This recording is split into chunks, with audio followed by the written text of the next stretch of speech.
Everyone, my name is Jacob. This is Hunt Detail. Thank you for joining me. I just completed my evaluation of 14 different saddles from 14 different saddle companies, and you can find the full video on Hunt Detail YouTube. But this is the podcast, and really want to talk about the saddle market as a whole, and I'll share some of the details, but I think the video is about 30 minutes in length.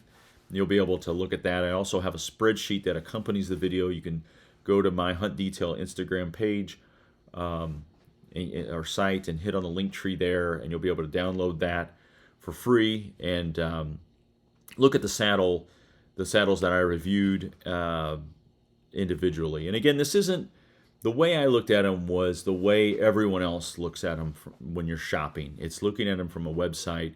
You're not going to be able to go to a retailer and look at 14 different saddles and sort of make comparisons, and it would probably take you hours and hours to do. And honestly, it's hard to know what you want or don't want, quite honestly, because it's really information overload. As I look at one saddle, I'm like, well, that looks good enough, I guess. I don't know. I've been hunting out of a saddle for 5 years now, and I love it, but I don't know, certain things that that companies offer with their own saddles. So I've tried to do some of the homework for you and give you a starting point to sort of evaluate the saddles on your own. Now, what's interesting is that I found that a lot of them, there's a few that are on Amazon. And if you buy them on Amazon, you obviously have a 30-day return policy. They might come in a couple days, and that's really incredibly convenient because you don't have to argue with somebody on the other line. You don't have to explain things. You just type, hit a couple clicks and you can return it. And so, some of those, and I'll go through the whole list right now. I looked at the XOP Mondo, which is a sort of a hybrid of a saddle and a tree stand harness, which is really interesting and intriguing. It comes in at $150. And so in my evaluation, I looked at the least expensive and worked my way up to the most expensive, and with the idea that as you move up in price, you start to see more of the features and why you're spending more. With the XOP, you get 3 ropes. You get that can serve as the bridge, the tether, and the lineman's rope, and it's again $150. Decent deal in my opinion if you're maybe a traditional tree stand hunter and you're looking to increase your mobility and you maybe want to do the saddle thing.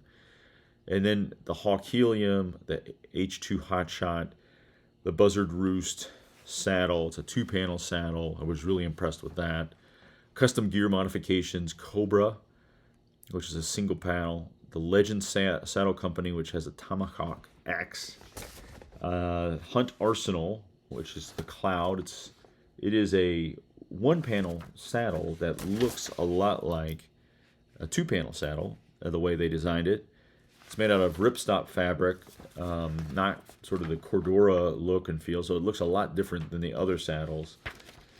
The Cruiser Archon, which is a 2-panel, which I was really impressed with that, especially at the $435 price point with when you add in the tether and lineman's rope. That's a really strong value.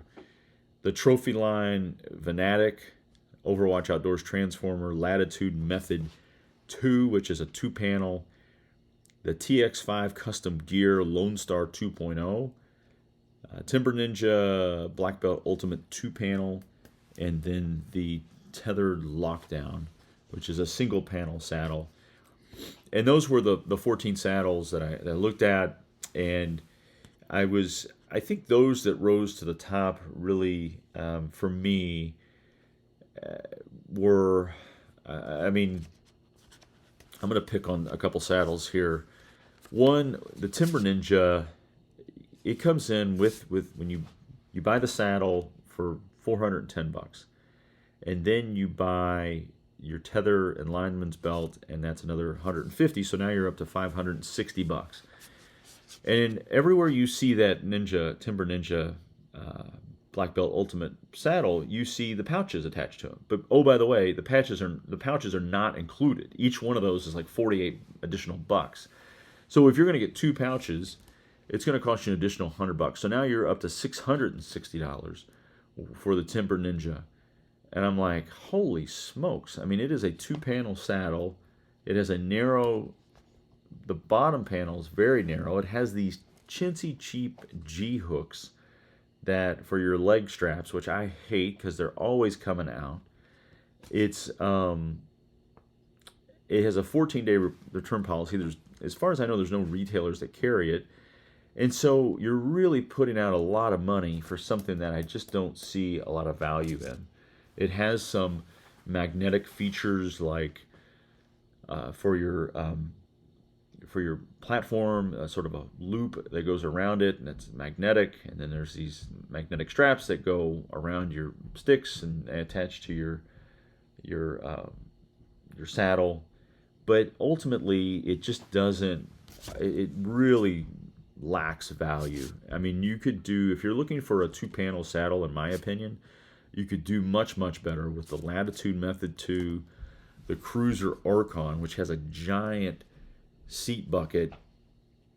And so if you're more of a sitter, it's definitely something you would look at. And you know, the Latitude comes in at $455. The Cruiser comes in at $435. And it's a real two-panel. It has Raptor buckles for your legs and for your belt. And it's definitely something I would take a hard look at. And then the Buzzard Roost saddle. I mean, this is a true two-panel.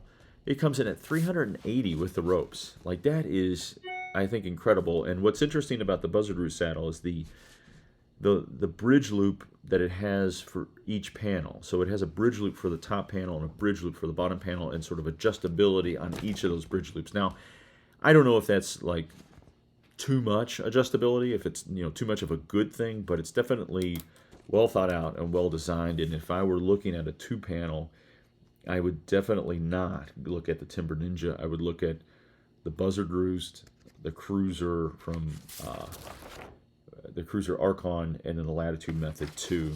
But so those two panels really rose to the top over, you know, something like the Timber Ninja. From a one-panel saddle, I really was not a fan of the Hunt Arsenal Cloud.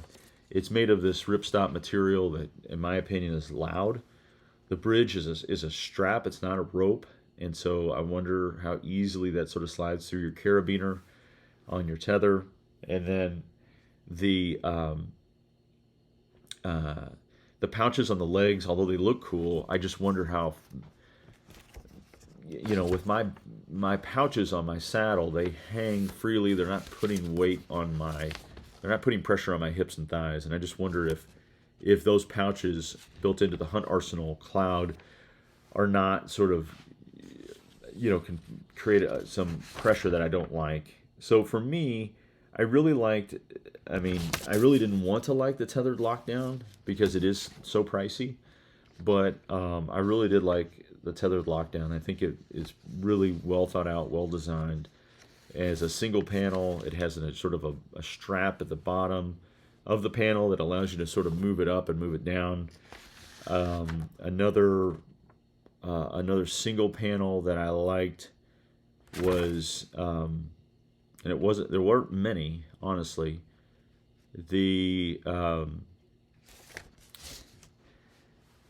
I think the Tomahawk X from Legend, I think, was interesting. I didn't say absolutely yes I would buy it because they don't have a return policy listed, and they don't have retailers apparently.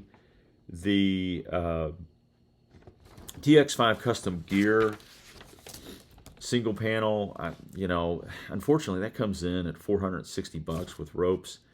It's pretty expensive, but it seems to be pretty well designed in terms of a hip pinch reduction system. It has a sort of belt looping that goes above the traditional belt of the saddle, so you can sort of have two belts to sort of keep that saddle up. It also has space for a yoke system or suspenders, and so I was really impressed by the thought that went into that. The TX5 Custom Gear, again, it's a single panel, but it seems to be well thought out. It comes out of Texas. They have a 15-day return policy.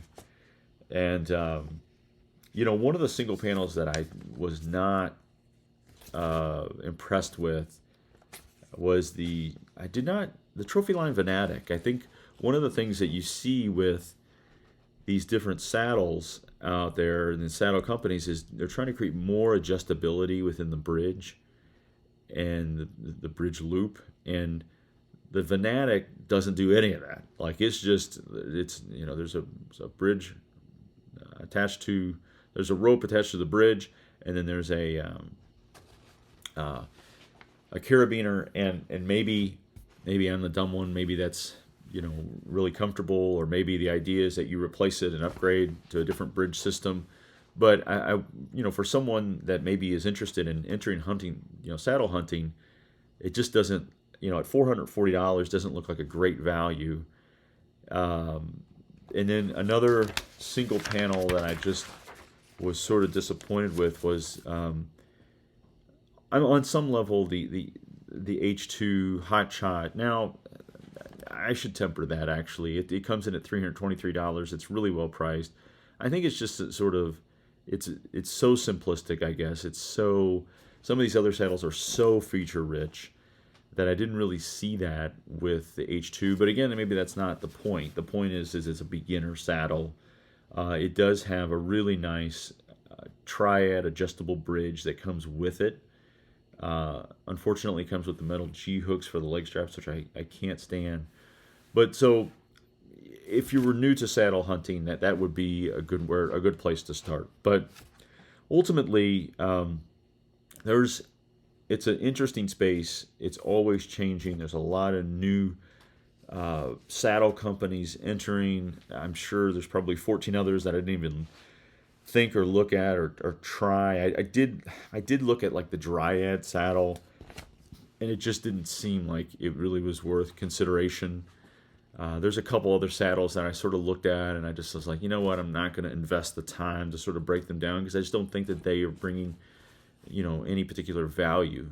They're just sort of a saddle company. So if you have recommendations of other saddles that I should sort of add to this or look at the spreadsheet, I would encourage you to go to the Hunt Detail Instagram, like and follow Hunt Detail Instagram.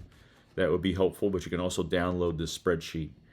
So, best of luck to you all the rest of the year as we transition from hunting to scouting and gear.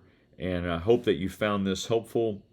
Ultimately, my winners, I would say, were the Buzzard Roost, the Cruiser Archon, the Latitude Method 2, the TX5 Custom Gear, and the Tethered Lockdown. My losers were, and some of these just don't represent upgrades for me. So, like the XOP Mondo is, I think, a great deal for a beginner, but it's not an upgrade to me. So, I'll give you like sort of the real losers. I think the custom gear modification saddle, no return policy listed, metal G hooks, didn't love it. I think I mentioned the Hunt Arsenal, the Overwatch Outdoors Transformer. It just looked more like a bunch of seat belts for me than an actual saddle. I could be wrong, of course, but those are some of the losers, and I mentioned Timber Ninja. So thank you all again. Best of luck, and look forward to connecting with you again soon. All the best.